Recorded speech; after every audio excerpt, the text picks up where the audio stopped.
So tonight, MTN has been sanctioned by the National Communications Authority for failing to comply with its directives. We want to bring you more on that tonight. My colleague George Affi joins me in the studio because he has been communicating with officials of the National Communication Authority. George, first off, tell us a bit more about these sanctions against MTN. So, Daryl, if you go through the official communication that the National Communications Authority has issued, first one is a sanction that MTN failed to comply with a directive that they were supposed to send an official report to the National Communications Authority about the recent service disruptions, which actually made it difficult for some of their subscribers to bundle their data service, as well as those who thought that they have been shortchanged. If you go through the official statement release, MTN has been sanctioned because they failed within a stipulated time of 24 hours to actually send this report to NCA. Also for the fact that they also failed to compensate their subscribers within a particular time. NCA is asking them to pay a certain amount. And also for the fact that these disruptions has actually brought some inconvenience to subscribers. So if you go through the official statement, right now as we speak, MTN is supposed to pay a fine of 110,000 Ghana cedis.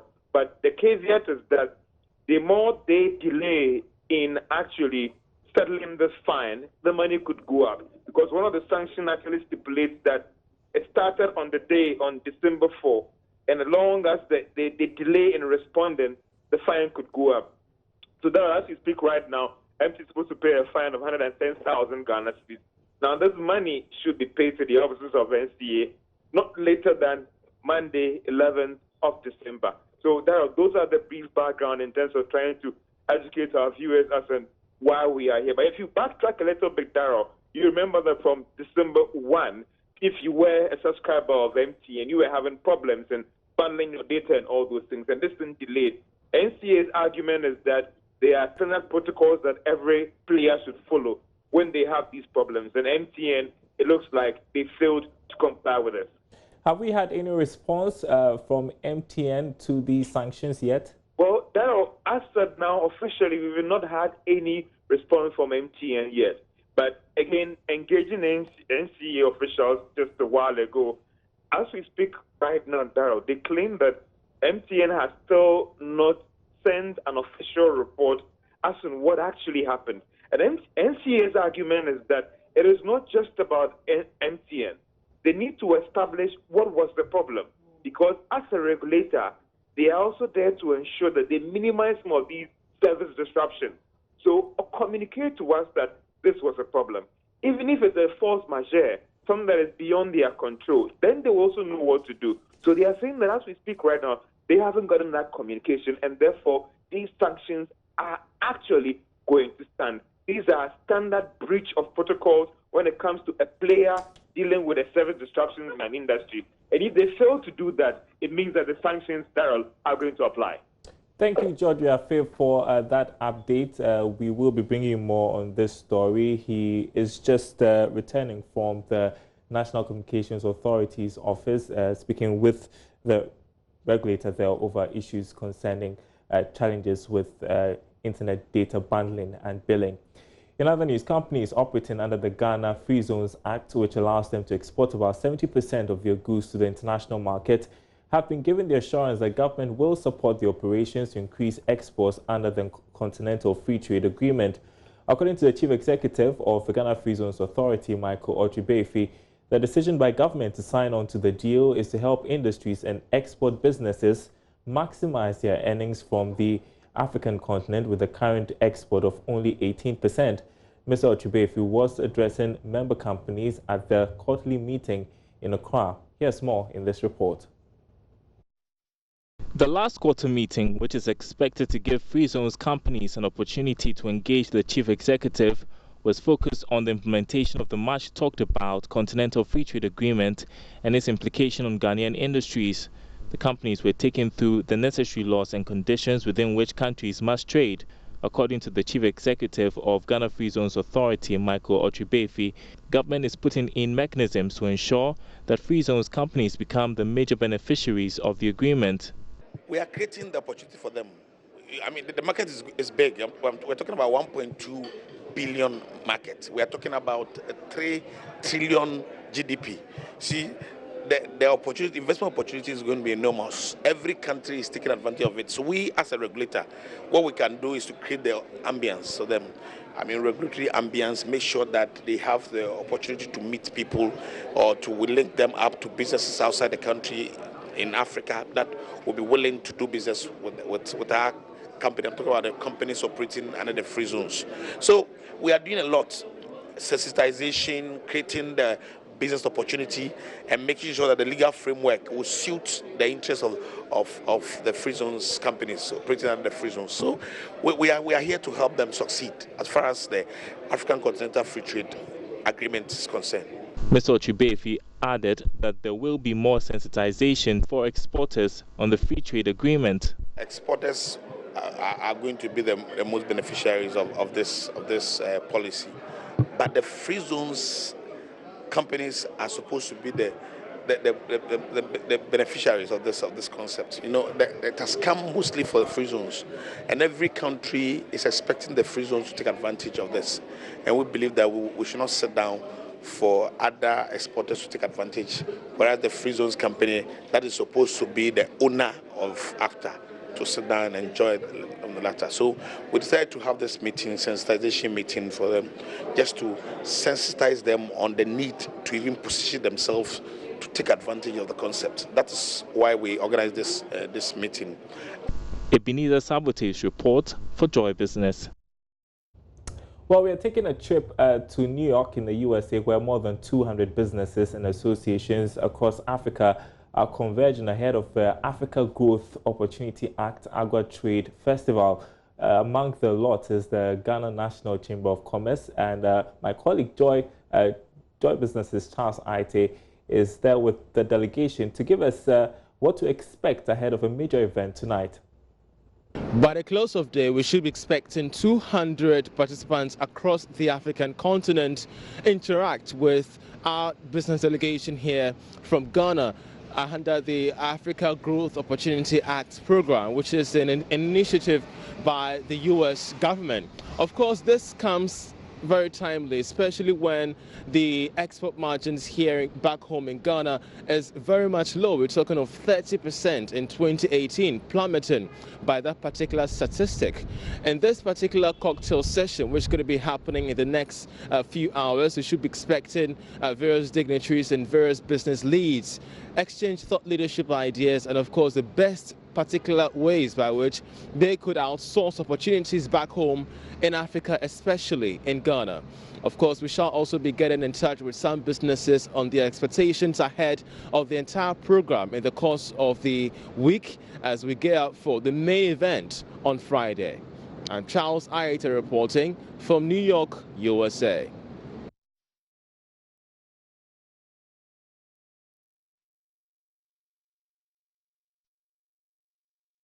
Charles Aite bringing us that report. We'll be hearing from him from New York, where the Agua Trade Festival is going to get underway. Now, agriculture is vital to the development of a nation such as ours. It is often touted as the backbone of the economy. A key issue that often comes up is financing of the entire value chain of agriculture. And who to talk about this? The birthday boy, Philip Namfori, a research analyst here at Joy Business, with more on agri-financing and how much has been given to farmers over time. So happy birthday to you. Good to have you on the program. Where's the cake? Anyway, so we're going to celebrate Farmers Day tomorrow, and a key issue has got to do with financing for them. And so you've been tracing how much farmers have been given so far. Anything to write home about? Daryl, not really, in terms of when you look at commercial bank lending. And so I looked at the most recent banking sector report from Bank of Ghana, and I saw that just 4.4% of the loans that go out to businesses and households go to the agricultural sector. And they categorize it as agriculture, forestry, and fishing. And if you translate that 4.4% out of the total loans that went out for the period under review, it was about 38 billion loans. So when you strike the 4.4% out of the 38, that's 1.7 billion just to the agricultural sector. So I went on to look at the non-performing loans within the agricultural sector. and I saw that about 32.7% of the loans given to the agricultural, forestry, and fishing sector were impaired, as in they had gone bad or they were going bad, or showing signs of deterioration. People are not paying back. So I started thinking, and last year, around this time also, there was a similar debate we had here about agricultural financing. And it seems last year the figure was 3.9% of the total gross loans. At that time, gross loans was about 36%. So if you strike the number, it's about 1.4 billion. So in terms of numbers, it's gone up. But it's just the growth of the loan books. It's not really fresh and new loans going out to the agricultural sector, because from 3.9% out of total loans last year and 4.4%, you can see it's barely moved in terms of percentage points. So the agricultural financing issue is critical. People are left alone to do their own types of finance. Either they bootstrap, that is looking for your own funds, or you go to some angel investor or something. Government has brought in measures. I'm sure you heard of the Ghana incentive-based risk-sharing system for agricultural lending. Right. One more. Then we have the National Development Bank. Will these things come and solve the agricultural financing program across the value chain? Well, this is my thinking. They're not able to pay back loans because they are not maybe getting returns on investment. So how much of this has got to do with the fact that we haven't given the farmers the necessary boost to be able to produce to the extent to which they're able to make money and then return it to the banks? I agree with you. This afternoon, I was listening to Farmer Morrison speak on Marketplace with George Rafi, and he mentioned that some of these challenges do exist. I mean, from a policy perspective, we need to do big things. The Planting for Food and Jobs has done some, but more can be done, so that we give a push from the policy side. Then the financing side also comes in. That's why this gas is also coming. We need to find a way to bridge financing and policy measures to ensure that the agricultural sector receives a lot. Because you know what? Its share of GDP has reduced over a course of 1 year. Well, I think we're doing about 19.2% in terms of share of GDP. And you know, services is continually growing, but nobody eats services. Nobody eats banking, nobody eats insurance. So, that's true. Exactly. So we need to ramp up the efforts in the agricultural sector. And tonight on PM Express, we'll be discussing more with a host of guests. PM Express is at 9 p.m. Yes, 9 but I want to ask you this final question. Sure. And so, I mean, the banks have a reason not to give to the farmers because of the non-performing loans. True. And so you mentioned the other incentives that have been introduced. How effective are those incentives? Okay, just quick one. Apart from the non-performing loans, there's also the tenor of the loan. The banks in Ghana have a short-term deposit profile. So to take loans and lend, to take deposits short-term, lend long-term, there'll be a mismatch. So they must ensure that things are done. Agriculture, you can't just give. I remember from Morrison saying again this afternoon that you can't give a loan and expect that in the next 3 months he pays you back. That's why most of the loans are going to the commerce and finance sectors, because it's a quick turnaround. Back to the other question. How should I put it? The efforts that are being done, we've had these efforts round and round. ADB is one example of an effort targeted agricultural sector. Look at how they channeled into retailing. Although if you look at their whole loan portfolio, a lot is still going to the agricultural sector. Right. But that's just one bank. We need more of these efforts, such as GESAL, National Development Bank, and ensure that these things are done in the right way. And also the rural banks also have a role to play. How can we support them to support the agricultural sector? These are things that we need to look at on a policy and national level. All right, Philip Namfori, thanks very much. Indeed, the conversation continues on the business edition of PM. That's at 9 p.m. on this channel. Let's move on to aviation news now. The International Air Transport Association has signed an MOU to deepen the collaboration between Ghana and the organization to support the sustainable development of Ghana's air transport system. One of the leading countries in Africa, this is expected to boost efforts to make Ghana #1 on the continent. Currently, Ghana does about 3 million passengers a year. Projections by IATA shows that the country has the potential of growing by 6.1% annually, which translates into 8 million passengers by 2038. At the signing of a memorandum of understanding at the ministry, the Minister for Aviation, Joseph Kofi Adda, stated that IATA's plan to establish an office in Ghana will give the youth the opportunity to study and upgrade their knowledge in the aviation industry. IATA is a very big organization that works with about 290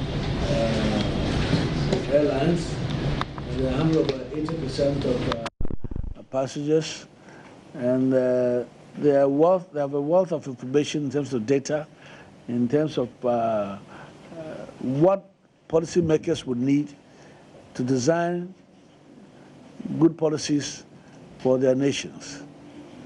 We are pleased to have them here today because setting up a branch here would put us very close to the outfit that can guide us on the sort of things we need to know to be able to develop our policies. For instance, what is going on with cargo, the pricing, the shipment, the volumes, that we can get relatively quickly from IATA.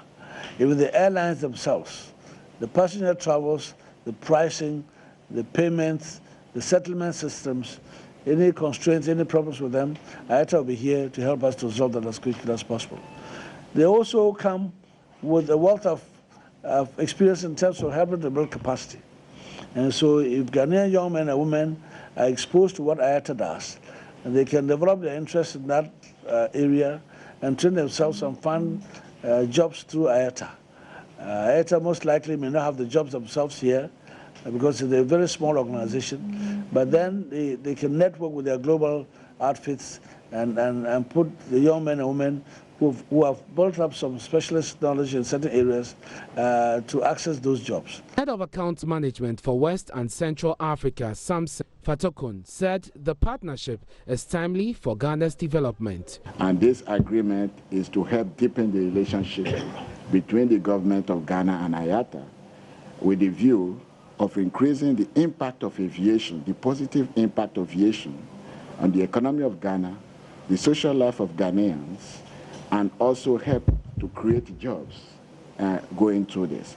So that is, in the nutshell, the overview of what we are doing today. It comes in operational steps. So I'm not going to give you some operational steps. That will be, you have some part of it. But in a nutshell, IATA has come to support the growth of aviation in this country with the benefit on the economy and the social life of the people of Ghana. Fred Duhos reports for Joy Business. Now, the newly launched Huawei Y9S got sold out across the country within 4 hours of its release. Huawei customers and enthusiasts all over the country rushed to the authorized dealer shops to purchase the much-talked-about phone model. Here's more. According to customers who thronged Huawei shops across the country, they were attracted by features of the new Huawei Y9S. Its quality, durability, exceptional features, beauty and functionality. Though not everyone was able to purchase the Huawei Y9S last Friday, Huawei has quickly made plans to restock its shops and dealers across the country. Smartphone enthusiasts and users have commended Huawei for packing an entry-level phone with such range of functionalities and special features only found in top-of-the-range smartphones. For its worth and an attractive price of only 1,499 Ghana cedis, the all-new Huawei has an exquisite glass body and fashionable color. It has a 128GB large storage, ultra-wide angle, 48MP triple artificial intelligence camera with outstanding night photography capabilities, and a big screen view of 6.59-inch ultra-full view display. Huawei has advised customers to be on the lookout or revisit, as all Huawei shops and accredited dealers across the country have restocked.